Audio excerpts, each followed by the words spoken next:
We got a few minutes yet too. We're a little bit earlier this morning. And they didn't put out any coffee or anything this morning. Yeah, I think they, fit up to the rule of. yeah, well, that's why I figured we would meet in here. Probably same thing tomorrow, and then we'll see what happens.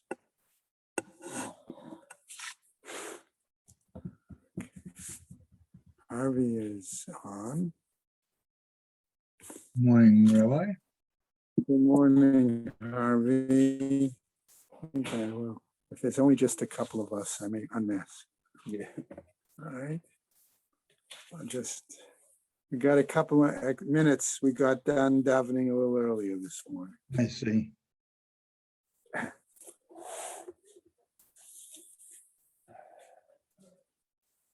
Okay, Zeb, we were looking for you. All right. But you were looking for a lot of other people. Some of them are traveling already. Oh. Michael Burr was, I think they were driving up to today to either Philadelphia. He told me they're going to Philadelphia and Lakewood and some other, so they, Reuven, I'm not sure where he is, if he was going away. Bob Grumper,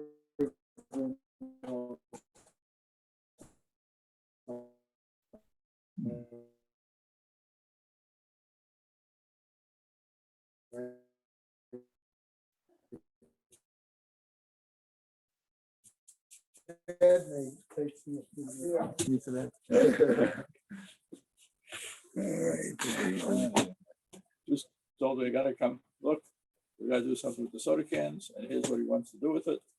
I said, Oh, Juice asked you? Oh, No, he asked soda me, he said cans he had from some- what? From Shalashut? Shalashudas, he says, but when the caterer comes in, they're gonna drink all the soda. He must have really fast. They'll drink all the soda.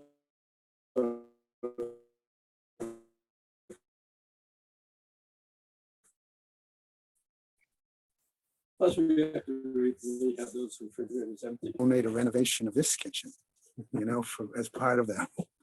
Because this kitchen is still gonna be necessary, even though we're gonna have, Someplace in there, it's a kitchen, but right now, it's so much stuff It's a storage stored in there container. now. Rabbi Well, Green, yes. I heard you talking about someone saying cottage for his wife. I'm also saying cottage for his wife. She has two sons, but neither one is saying cottage. So I'm saying cottage. right? And that's, And Ramona had no son, she only had the daughter. oh. Yeah. But my sister has two sons, but neither one is saying cottage.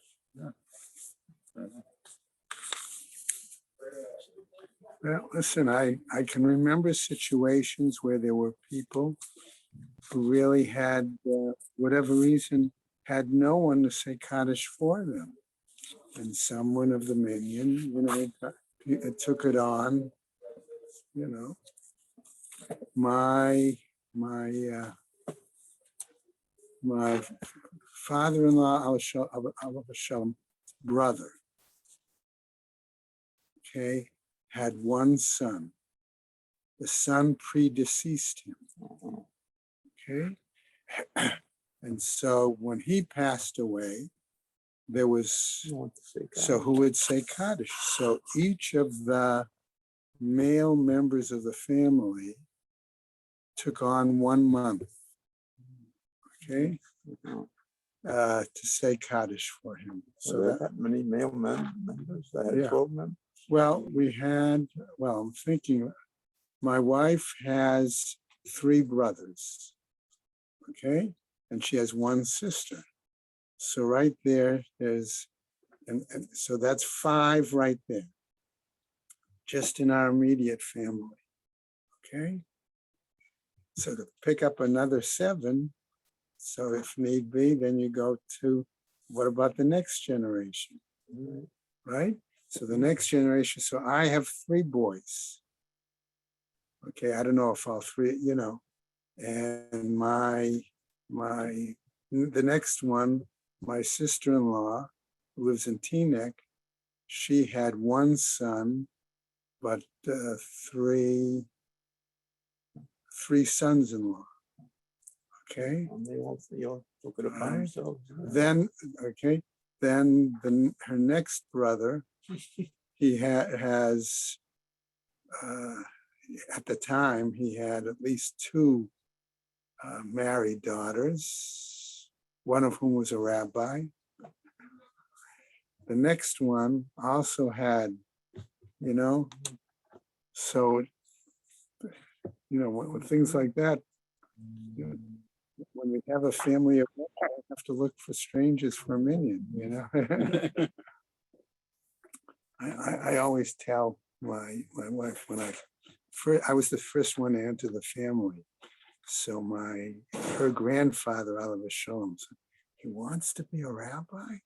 Rabbis don't earn a lot of money. Maybe I should encourage him to become a doctor instead.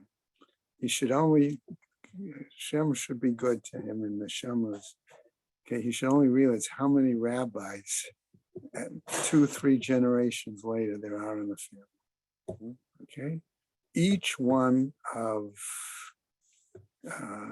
our family, in other words, each of Karen's family, each of her siblings has at least a child, or a son or a son-in-law who's got smicha.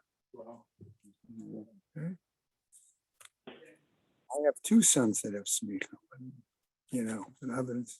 Okay, let's go through our learning sponsors. I don't know anybody else that's going to come in. So we're going to close the doors so we don't get disturbed. And we'll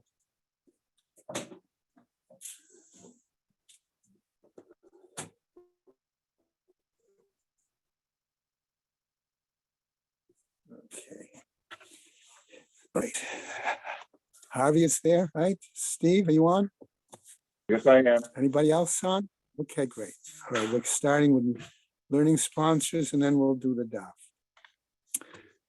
Year of Learning by Sue and Arnie Garelick, in memory of Malcolm Perlman and Philip Mann, and Yisrael David ben Harav Tzvi Hirsch, Beryl ben Harav Tzvi Hirsch, Yosef Meir ben Harav Tzvi Hirsch, Kenya Rivka Pro Rosna bat Harav Tzvi Hirsch, in memory of family murdered in the Holocaust, Harav Tzvi Hirsch ben Shlomo Yaakov, Sarah bat Ephraim, Yisrael David ben Harav Tzvi Hirsch, Ephraim ben Harav Tzvi Hirsch, Adia bat Harav Tzvi Hirsch, Miriam bat Harav Tzvi Hirsch, Pesel bat Harav Tzvi Hirsch, Shalom ben Harav Tzvi Hirsch, Shlomo Yaakov ben Harav Tzvi Hirsch, Shmuel ben Harav Tzvi Hirsch, Marcia Federbush and family, in memory of her husband, Dr. Oriel Paul Federbush, Oriel Pinchas ben Harav Shimon, Sharon and Fred Liska, their family and many friends, in memory of her dear mom, Harriet Friedman, Edel Bas Yaakov, Leslie and Gail Kaplan, in memory of their parents, Harry and Marjorie Sedal, Irving and Pearl Kaplan,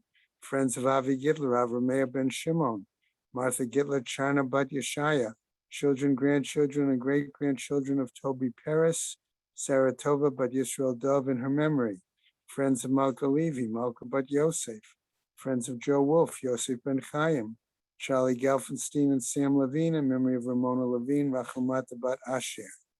The month of learning by Lynn Rappaport in memory of her husband, Avram ben Sion HaKohen. Okay, a week of learning by Jonas and Clara Wazer in memory of his mother, Chaya Bat Yona Yitzchak, by Robin Lerner in memory of her father, Ruvain ben Yosef, by Ari and Judy Cohen in memory of his mother, Fega Bat Yechiel, and her mother, Hinda Bat Moshe Zechariah Halevi. We had a day of learning by Fred and Sharon Lisker on the 9th in memory of his father, Menachem Mendel ben Yitzchak. Today is the 16th? 19th, all right? We had also a day of learning plus Torah Fund on the 16th by Shoshana Berger in memory of her father, Tzvi ben Shraga Dov HaKohen. We have, okay, you said today is the 19th? Yeah. So yesterday also was a day of learning by Eunice and Alan Penn in memory of her mother, Malka Bat Shimon Yosef, and her father, Natan ben Yosef Hananya Lipa, as well as by Carol and Josh Sanborn in memory of Dr. Andrew Schwartz, the brother of Ann Pogolowitz.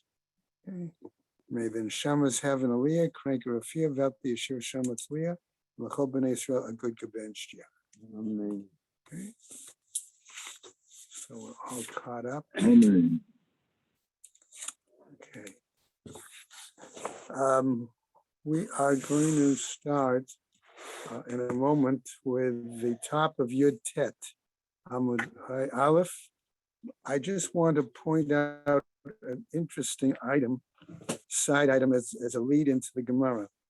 Okay, notice, remember, we had this discussion on the bottom of the previous Amud, okay, whether we said the Mishnah was according to Rebbe or according to Rabbanan, okay? And that was the problem also between a Braita and a Mishnah, okay? I'm not going to go into detail, but there's a very interesting Rashi, and Art Scroll has a note on it that's worth looking at, where Rashi actually questions the legitimacy of the text in the Gemara and tells us that in his day, they had a different text, okay?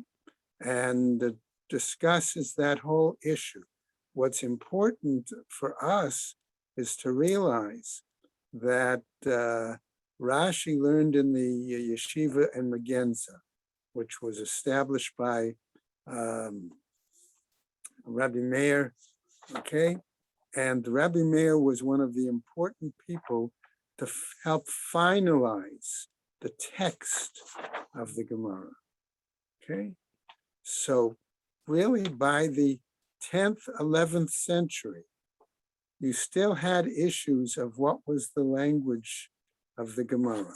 And that's why Rashi goes into this discussion here. Why is that important for us? Because we can see here that the Gemara had a problem of trying to, at least in our text, okay, whether it was by Rebbe or whether it was by Rabbanan, whether it applied to Shabbos, whether it applied to Yom Tov, okay? So we're now going to pick up on, Where did you see that?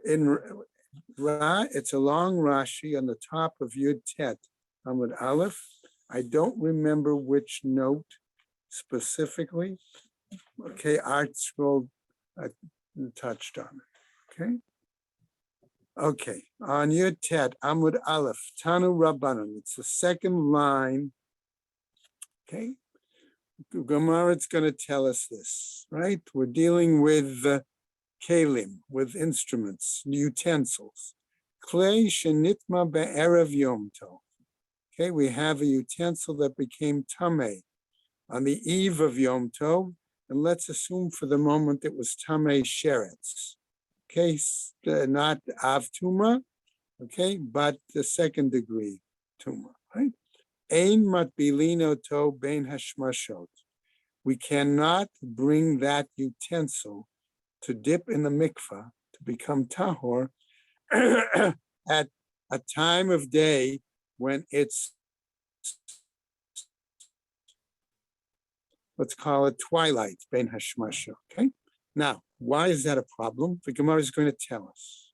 Rabbi Shimon Shazuri Omer, what does he say? Af bechol ein matbilino to mipnei shetzarich ha'erev shemesh.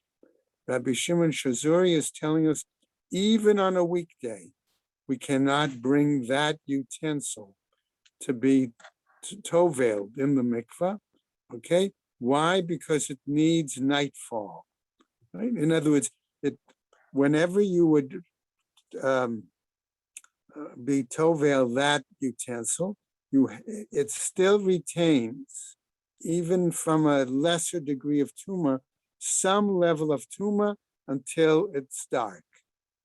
Okay, so it could be that, let's say, it happened Erev Yom Tov, right?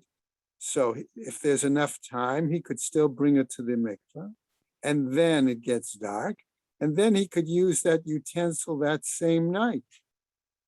Okay, but if it's bein hashmashot and you're not sure whether it's day or it's night, okay?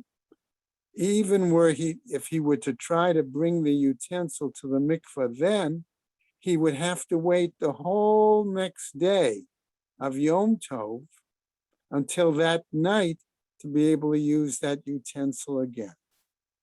Okay, so that's part of the issue. Okay? That's why Rabbi Shimon ben Shazuri indicates even on a weekday, you can't bring it during twilight, number one. And that seems to be an argument with what Tanakama said that's simply implied, right, on Erev Yom Tov.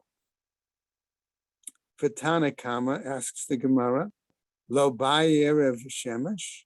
Does this mean that the fact that Tanakama did not say that, or let's say only said that it had to apply on an Erev Yom Tov, does this mean that he didn't require that it be dark for the rest of that small amount of tumah to be gone away? Amar Rabba, says Rabba the following: Ishkechatinhu, the Rabbanan, the Bei Rav. We happen to find that the rabbis of the Academy of Rav, Diyatve, that they were sitting v'ka'amrei, and they were discussing this kind of an issue. B'machshavto nikeret mitoch ma'asav kemiflegei. From a person's intent, okay, we can recognize their deeds, and that's what they're arguing about. Says Rava. Behechi dami. How do we know this? Kigon denakit mana biyade.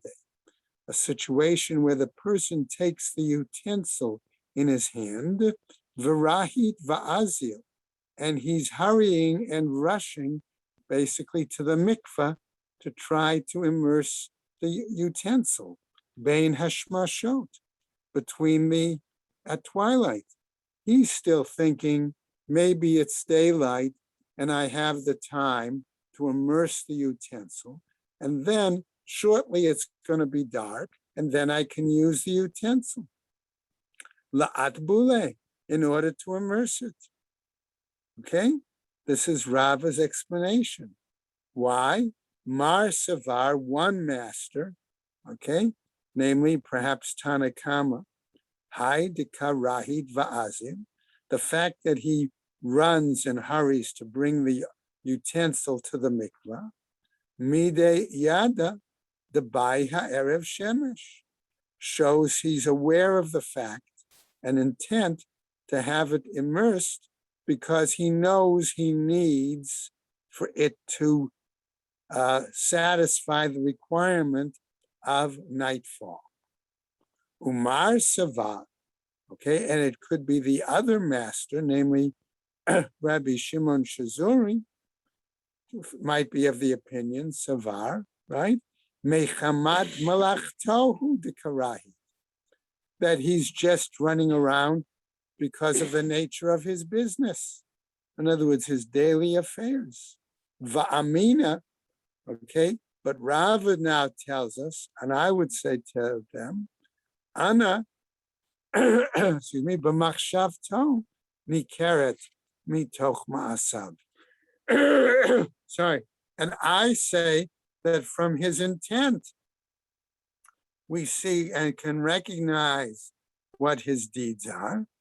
The kuli ama lo plige, that everybody agrees that what are they arguing about? Ki plige kigon de itme pepachot mikeda adasha, that he's aware of the fact that this utensil became tameh only by less than the amount of a lentil. In other words, the sherets touch something else, and something else is what transferred tuma to this utensil. And it was smaller than a lentil, right? Va'ata lekame de rabbanan, and the person may have come before the rabbis, l'shiyule b'pachot mikeda adasha, to ask about the status of a utensil that has become tameh with less than a measure of a lentil. Atmei, Do I need to immerse it? Elo, or don't I need to immerse it? That's why he's hurrying. Okay? Mar Savar Midahalo Gamir. And Rava's explanation is, since it's possible that the person didn't learn that, right? Herav Shemesh, Nami Lo Gamir, that he also didn't learn the requirement of nightfall. Sorry. Umar Savar, and the other, okay, holds Ha Hu the Logamir. Here in that case, on the measurement of the Adasha, he didn't learn it. Ha'erev Hashemesh Gamir, but rather the requirement of nightfall, he was aware of that requirement. And that's why he was hurrying. Okay? So that is Rava's different explanation of the situation there. So we now come back to a new piece from a Mishnah. Umatbilin migav legav, said a Mishnah. And we can immerse it, excuse me, from one principle to another principle. Now, Art Scroll and Koren both say this language of migav legav is problematic. Okay? It could mean from one level to another level, or it could mean from one hole or pit to another pit. We're going to see how best to explain it. Tanu Rabbanan, says the Braita. Ketzad migav legav. What does our Mishnah mean when it says from gav to gav? Harotzeh la'asot gato shel ga al gav kado. In other words, what does he want to do? He wants to take utensils that are normally used for his wine press, okay, and immerse them along with other utensils to be used with a pitcher. Okay, will he need, okay, if he's changing the intent of the use of those utensils, will he have to go back and immerse them a second time? That's the question that the Gemara is asking. Okay, al gav kado, v'kado al gav gato. Okay, or can he do the same thing for the opposite? Can he use items that normally would be used for a pitcher, okay, and apply those items for his wine press, okay? Would he need to go back and immerse them a second time? Okay, some are going to say yes, all right, and others are going to say no, it's not needed, but yes, if there's a question of what level of tuma, then you would need to go back and do it a second time. Okay? Oseh, therefore he may do so. Right? So that's the implication. If he wants to be more stringent, or if there's a question of his change of use, things like that, he may go back and immerse it a second time, but not necessarily required. Ketzad mechavera lechavera. What do we mean then? From one group to another group. Okay, this is going to apply to Pesach. Haya ochel b'chavura zo. His intent was to eat with one group, the Korban Pesach. V'rotzeh le'achol b'chavura acheret. But then he decides that he's going to immerse his utensils in order to eat with a different group. Harishut b'yado.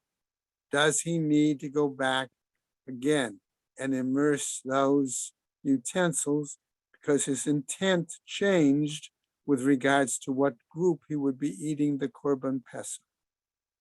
You would have to, why would he have to do this? I was signed up to eat my Korban Pesach with your family. Okay? What happens, however, okay, but I had utensils that I was going to need to cook for Pesach because I told you I'm going to bring whatever, okay, for that meal, but one of the utensils got tummy. Do I have, okay? Now, because I changed my intent and at the last minute decided, no, I'm going to go to Zev's house and eat with him, do I have to bring that utensil back and immerse it again? Because my original intent was to immerse it to be able to eat with your family. That was it. But he actually did immerse it. I did immerse it, right? Yeah. But because my intent changed, does that mean I need to immerse it again? Okay, so the implication is not necessarily, but it would be permitted, or harishut biyado. It would be permitted for him to go back and immerse. It's not required, but it would be permitted for him to go back and immerse it a second time. Okay, all right. We now get to a new Mishnah. All right. What about this Mishnah? This Mishnah is going to talk in detail about offerings, okay, that are brought on Yom Tov or not brought on Yom Tov, okay? Art Scroll, again, has an extensive note, okay? I think this is, right, B2, all right? It's, right, it's a long, I don't remember the number of the note, but 27, some 16, okay. It's a long note. Where- Right, it gives all of the various korbanos that are brought. For our purposes, we need to keep in mind that on Yom Tov, you had certain specific, right, korbanos, shlamim for the Chag, right? All right, and you have, right, rayot re'iyah, right? So those were two, let's call them special for the moment, korbanos that were specifically dedicated for the day of the holiday, right? Now, you may have had other korbanos that were normally part of the day, okay? But what if I had a voluntary korban, right?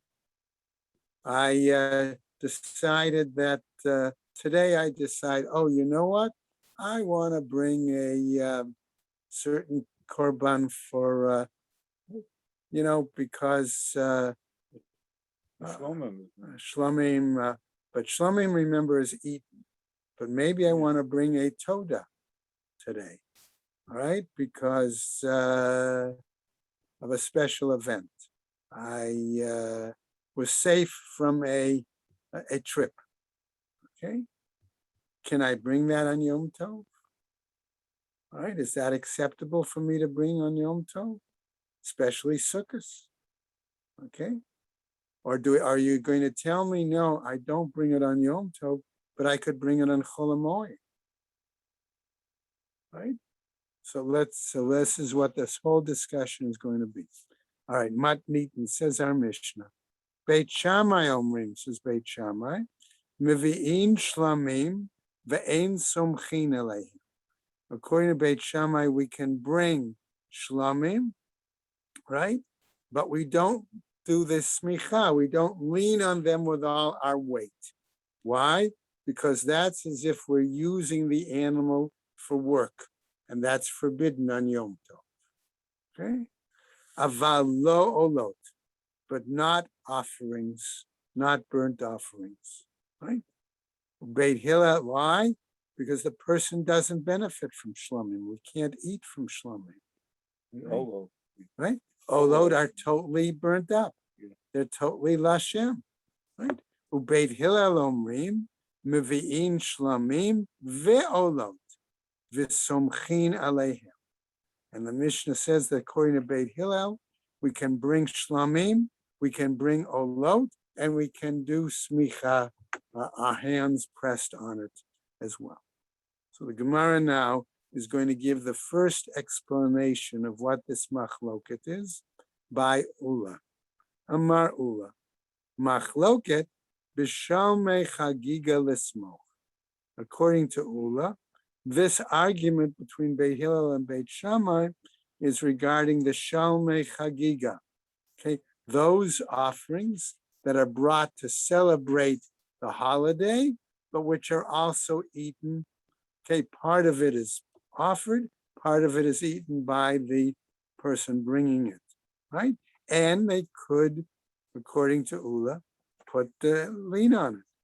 V'olat re'iyah likarei. And one could bring the olat re'iyah, okay, that's totally burnt up and offered. Why?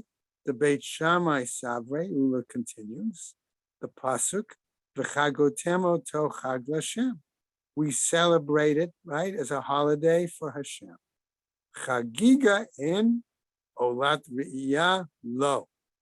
Okay, so he's saying, okay, according to Beit Shammai, the chagiga, yes, it's okay, but an olat re'iyah, no, we can't bring that. Right? Why is that the case?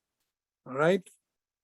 Beit Hillel Savre, but Beit Hillel darshan the same pasuk, and they say it says Lashem, Kol de Lashem, all that is for Hashem.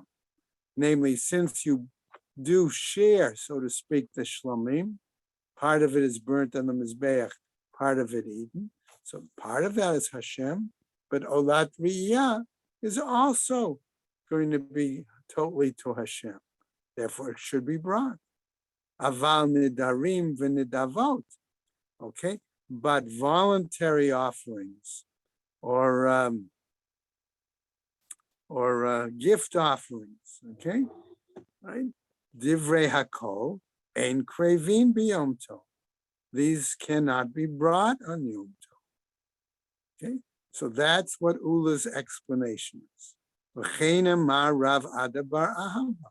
And likewise, it was said by Rav Ada bar Ahava, nidarim v'nidavot ein krevin b'yom tov.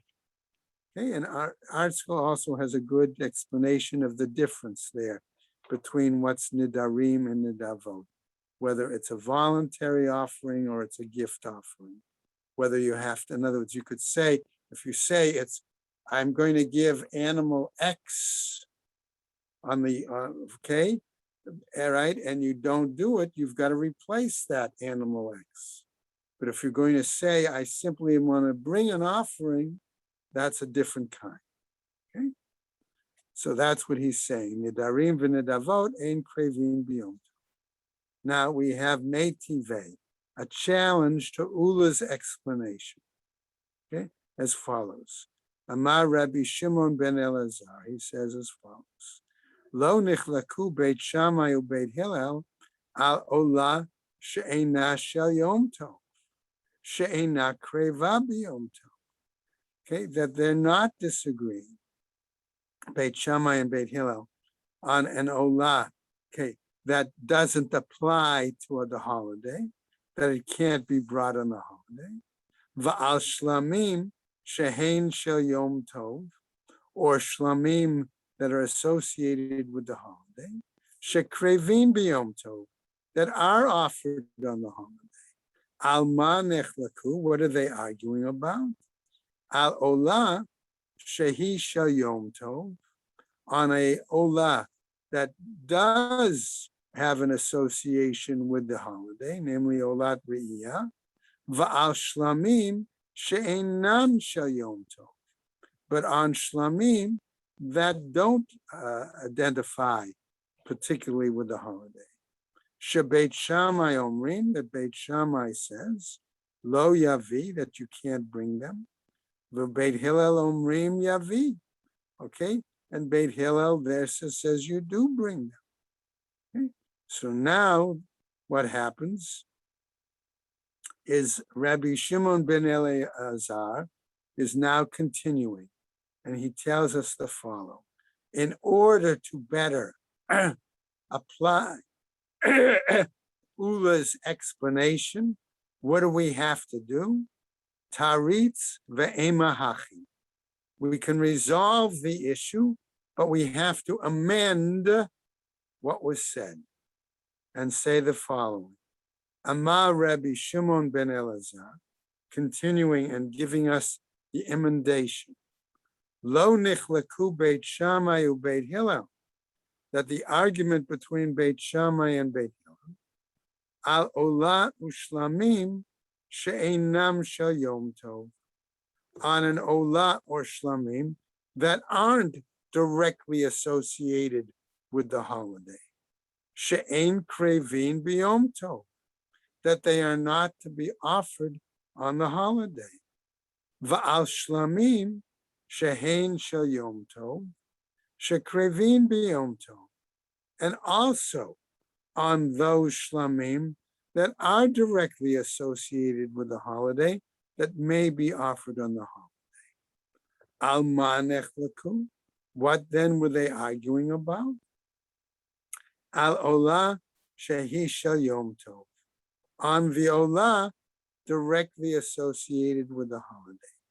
Shebeit Shammai omrim, that Beit Hillel Shammai says lo yavi, that you cannot bring it. Beit Hillel omrim yavi, and Beit Hillel says you can bring them. Now we get to another perspective from another person. Excuse me. Rav Yosef is going to challenge Rabbi Shimon ben Elazar. You said in order to clarify Ula's explanation, we have to make an emendation. Okay? I'm going to say, says Rav Yosef, that's not the case.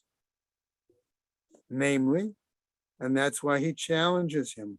Rav Yosef Amar, Tana'ai, Shakalta me Alma, you're brighter, you suddenly removed Tanaim from the world. In other words, you're not accepting the statement of that brighter. Okay, Tana'ai. No, we have a machloket Tanaim here. That's what Rav Yosef is defending Ula with, to Tanya, because we have a brighter that teaches Shlamim habaim mechamat Yom Tov be Yom Tov, that those shlamim that are directly associated with the holiday can be brought on the holiday. Beit Shammai omrim, but Beit Shammai says, Somech alehem me'erev Yom Tov, v'shochtan b'Yom Tov, that while you can't lean on them on the holiday, you lean on them the day before, and then you can slaughter them on the holiday. Beit Hillel omrim, and Beit Hillel says, Somech alehem b'Yom Tov, that we can lean on them, press on them, right? Do smicha on the holiday, v'shochtan b'Yom Tov, and we can slaughter them also on the Yom Tov. Aval, but as we go over to Amud Beis, right? Nidarim v'nidavot, but voluntary or gift offerings, right? Hakol, divrei hakol, everybody agrees, ein krevin b'Yom Tov. They are not offered on Yom Tov. Okay. Now, what is he saying then, Rav Yosef? V'hani t'na'ai, ki hani t'na'ai. That these Tanaim disagree the same way these other Tanaim disagree. To Tanya, as taught in a Braita, the following, right? Ein mevi'in toda b'chag hamatzot mepnei chametz Shabbat. That we don't bring a korban toda on Pesach. Why? Because of the chametz that's included. In other words, when we bring the korban Pesach, we also bring a meal offering along with it. And that meal offering is chametz. V'lo ba'atzeret mipnei shehu Yom Tov. And also on Shavuot, we don't bring because it's a Yom Tov. And Gemara will explain that momentarily. Aval mevi adam todato b'chag hasukot, says the Spraita. But a person can bring a Todah offering on Sukkot. Okay? Now, what's our problem here? At this point, our problem is, what does it mean also when it says to bring the Todah on Sukkot? Does it mean on Yom Tov itself, or does it mean on Chol HaMoed? Let's see. Rabbi Shimon Omer, says Rabbi Shimon, in regards to that Braita, right? Harehu Omer, here it clearly says, Bechag, the Pasuk rather, right? Bechag HaMatzot, Ubechag HaShavuot, Ubechag HaSukkot. That would seem to mean that the cycle of all three holidays, right? Kol Shabbat Bechag HaMatzot, anything that would come, excuse me, for Pesach, Ba Bechag HaShavuot, could also be brought on Shavuos, Ubechag HaSukkot, or could even have been brought on Sukkot. V'chol shelo ba bechag hamatzot, and that which can't be brought on Pesach, eino ba bechag hashvuot ubechag haSukkot, could not then be brought on Shavuot or on Sukkot. What happens, however? We see the following. Rabbi Eliezer bar Rabbi Shimon Omer. Okay, he's going to challenge, okay, just what Rabbi Shimon says. Okay? And says as follows. Mevi Adam Todato b'chag Sukkot v'yotzei b'yedei chovato mishum simcha, that a person could bring a Todah offering on Sukkot, right? And at the same time fulfill his obligation of a offering for simcha, shlamim shel simcha, right? Ve'ein yotzei ba mishum chagiga, but he wouldn't fulfill his obligation of shlamim for the holiday, for that case. So what happens? Amar Mar, says one master, ein mevi'in todah b'chag hamatzot. Our Braita said, right, that one cannot bring a Todah offering on Pesach, mepnei chametz Shabbat, because of the chametz, the meal offering associated with it. Pshita. That's obvious.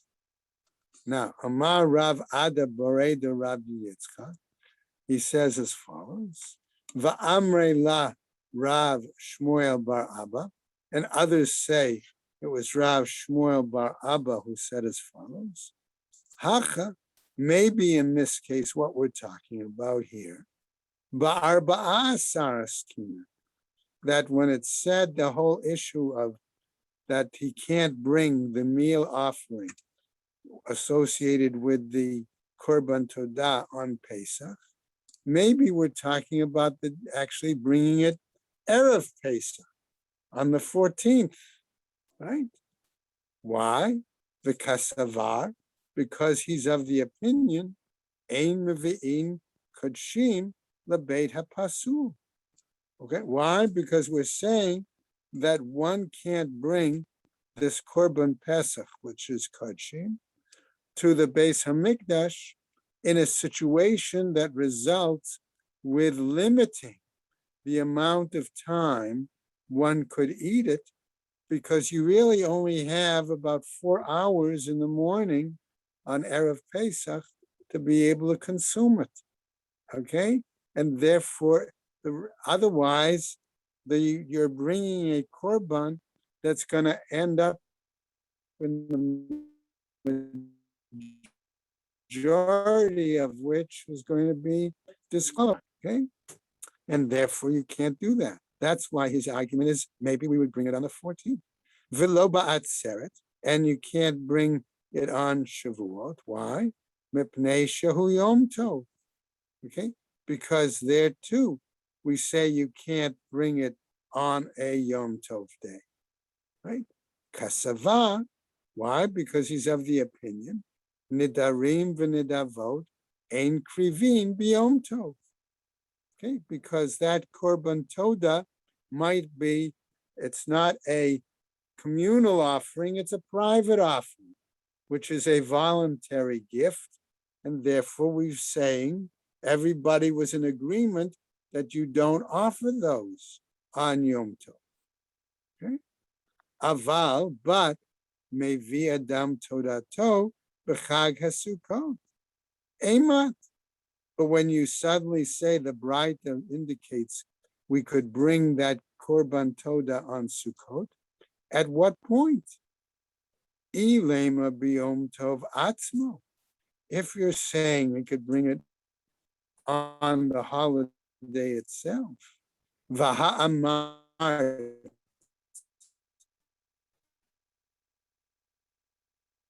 v'lo ba'atzeret nation.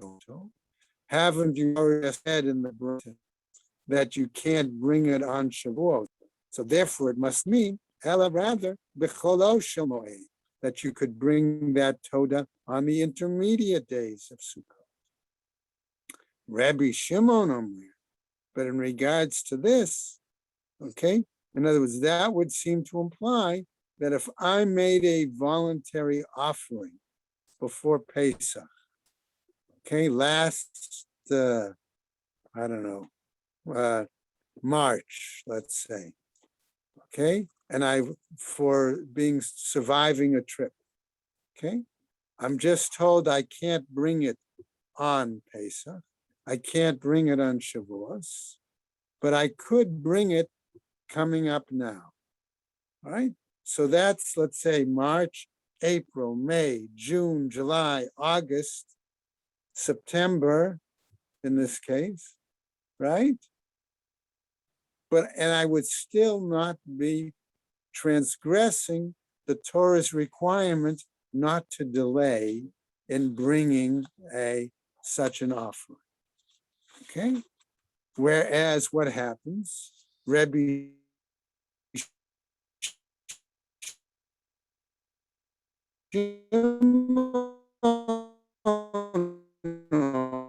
he says, but the pasuk said, right, the cycle of the holidays, right?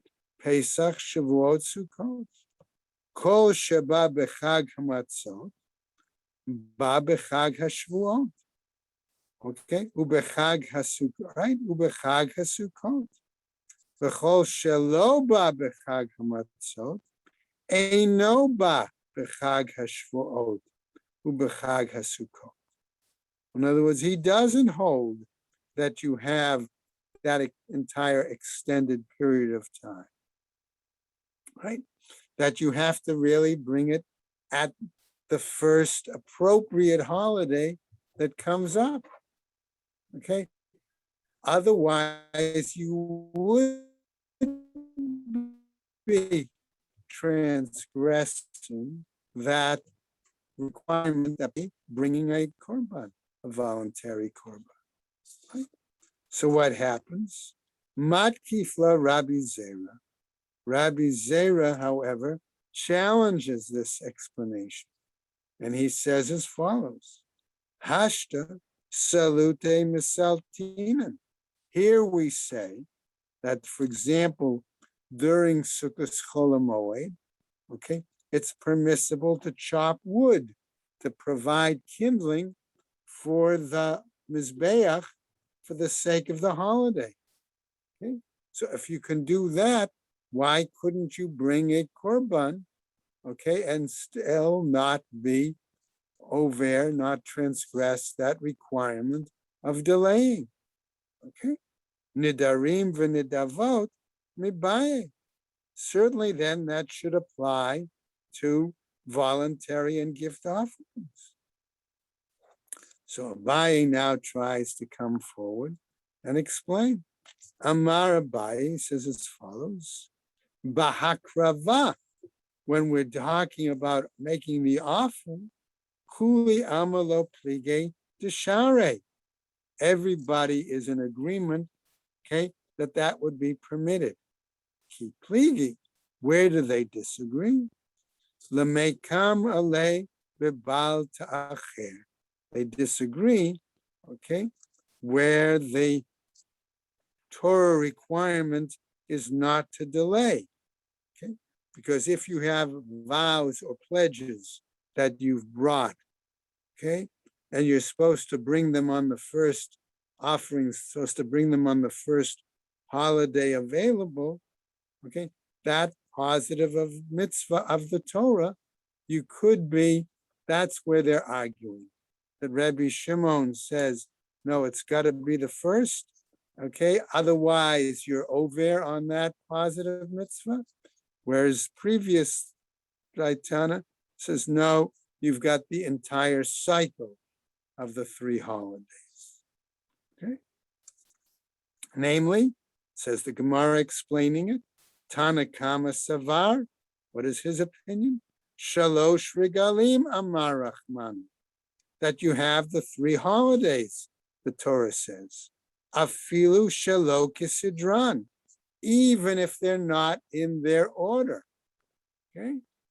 The Rabbi Shimon Savar, and Rabbi Shimon's of the opinion, Kisidran, that there must be according to their order. Ain, yes, Shalo Kisidran, but if it's not in their order, lo, no, you can't bring those offerings. We have a much longer period of time then.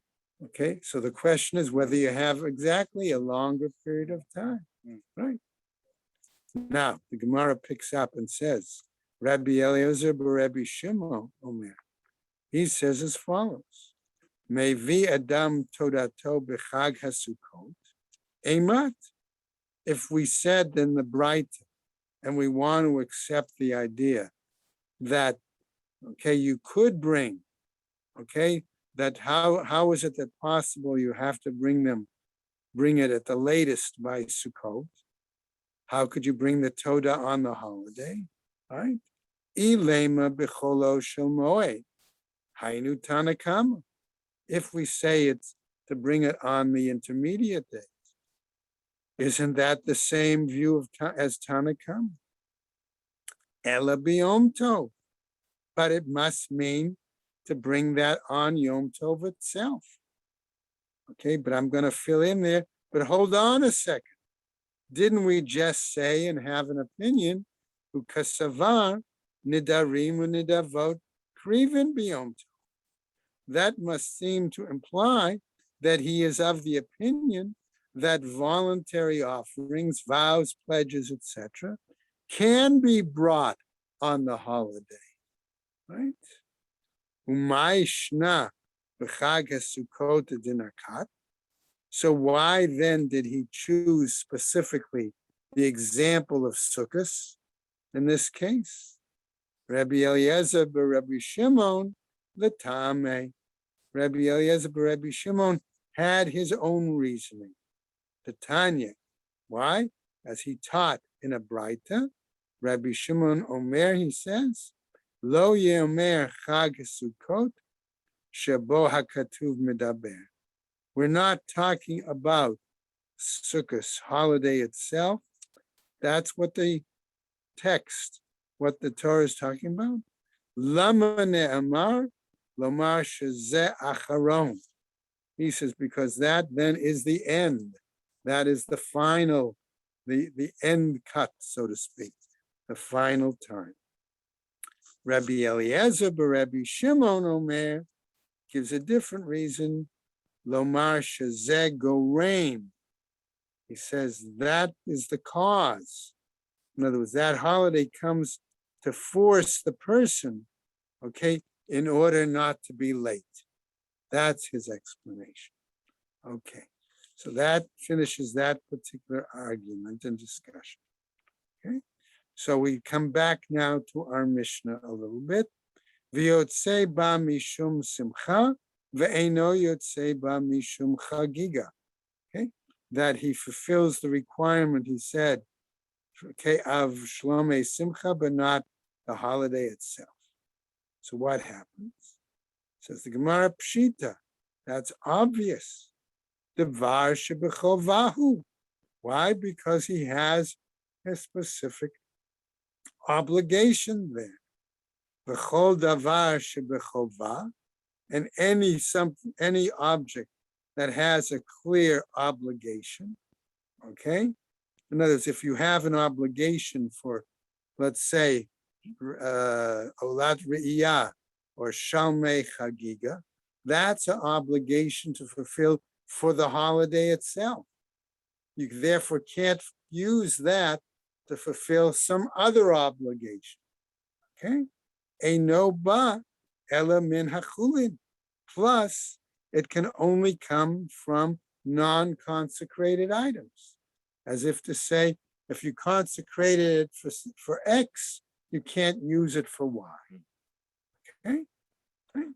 So what happens? Lo tzricha. No, we need to have said this. Why? Da'af al gav the parish. Because even though the person could have stipulated in advance, I could have said, oh, see this lamb? I'm going to use this lamb for two purposes. I'm going to use it for a Thanksgiving offering, a todah, but I'll also use it for my Shalmei Chagiga. And the answer is, doesn't work. Okay?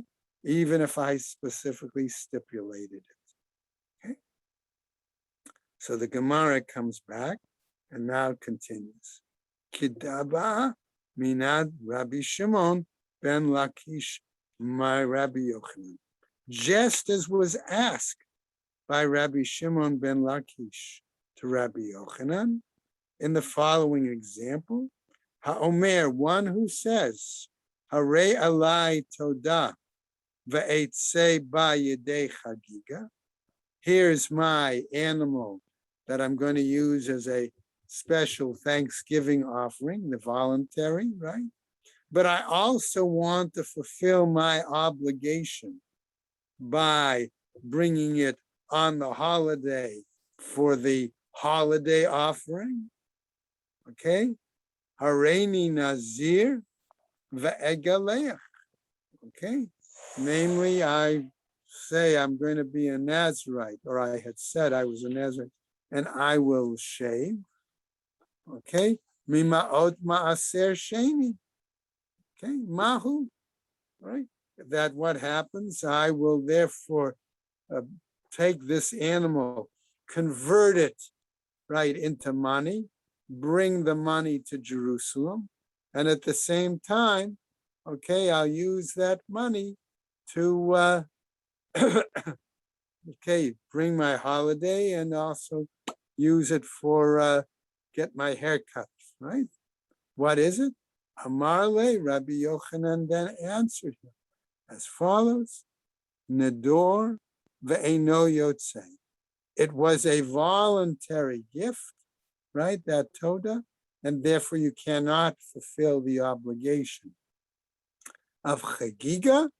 Not only that, Nazir, you remain a Nazarite, ve'eno megalea, and you cannot get a shave and a haircut.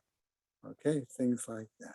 So we'll stop right there for today, and I'll pick up tomorrow. And then, okay, Marty, you're going to be away, right? Yeah, I'm leaving this afternoon. All right, have a safe trip. Thank you. All right, I'm going to be away for first days, and Dave Cheslow will give the daf on those days. Oh, And I'm not here.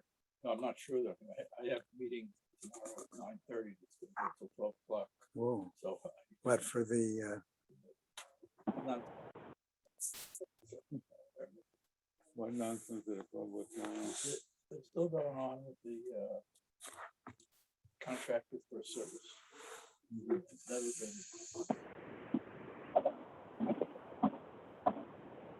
all right, everybody. All the best. Take care. All the best. Everyone have travels, stay safe, and those staying, hold the fort. Right? Yeah, walk away. Is he gonna do it?